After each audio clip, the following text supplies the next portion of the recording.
Bonjour, aujourd'hui nous allons commencer une série de 3 vidéos sur la baisse de la demande mondiale. La première de ces vidéos traitera des conséquences de la baisse de la demande. La seconde va parler de la baisse de la pollution, qui est un élément plutôt positif. Et la troisième parlera de la relance économique, celle qui est prévue aujourd'hui, et on essaiera de voir si cette relance sera suffisante. Alors, commençons par la baisse de la demande. Je rappelle que ce contexte de vidéo a été réalisé bien sûr dans ce que nous vivons aujourd'hui, c'est-à-dire un confinement du tiers de la population mondiale, d'au moins un tiers de la population mondiale. Et donc, pour débuter, nous allons rappeler le principe de consommation. La consommation, c'est la destruction d'un bien par l'usage, donc ça renvoie à un acte qui est réalisé en général par les ménages, mais qui peut être réalisé aussi par les entreprises. On distinguera consommation primaire de secondaire, mais on y reviendra une autre fois. Par contre, on va rappeler deux choses. La première, c'est que le revenu, appelé Y en macroéconomie, se décompose en deux éléments, c'est la consommation et S, save, l'épargne. Donc si vous voulez, un agent économique peut soit consommer, soit épargner. Et donc cet arbitrage va se faire soit en faveur de la consommation, de son revenu, soit en faveur de l'épargne. La particularité de la situation de confinement que nous vivons, c'est qu'elle impose finalement une réduction de la consommation qui est un non-choix, qui est une réalité. Alors la question que nous allons voir maintenant est la suivante, c'est est-ce que cette consommation traduit une baisse exceptionnelle? Alors je vous présente un indicateur, le CAC 40 que vous connaissez bien, et j'ai choisi volontairement de présenter cet indicateur de 1990 jusqu'à 2015, avec en précisant aujourd'hui la valeur du poids, euh, au 1er avril 2020. Le point aujourd'hui est à 4213 points.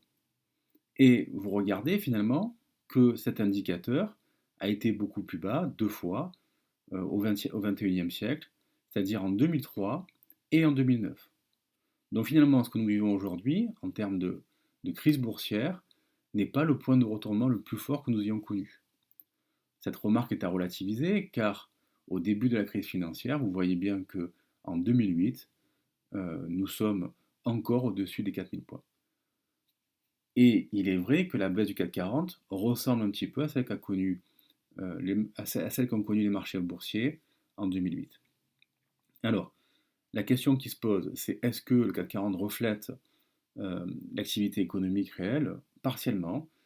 On a aussi le marché du pétrole qui reflète aussi l'activité économique mondiale. Et ce marché du pétrole, je l'ai traité dans une vidéo précédente. Je vous invite à la regarder.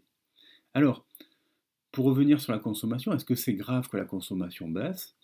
Keynes nous disait qu'une consommation différée, donc retardée, c'est comme un repas que l'on diffère. On n'est pas certain que ce repas sera plus fort la fois suivante. Et donc, ainsi, la consommation qui n'est pas réalisée aujourd'hui en France ou en Europe ou aux États-Unis, ou qui n'a pas été réalisée pendant les festivités du Nouvel An chinois en Chine, n'est probablement pas une consommation qu'on va retrouver dans les mois futurs, au mois de juin ou au mois de juillet, si le confinement s'arrête. Donc ça nous mène sur un véritable problème, sur la croissance économique.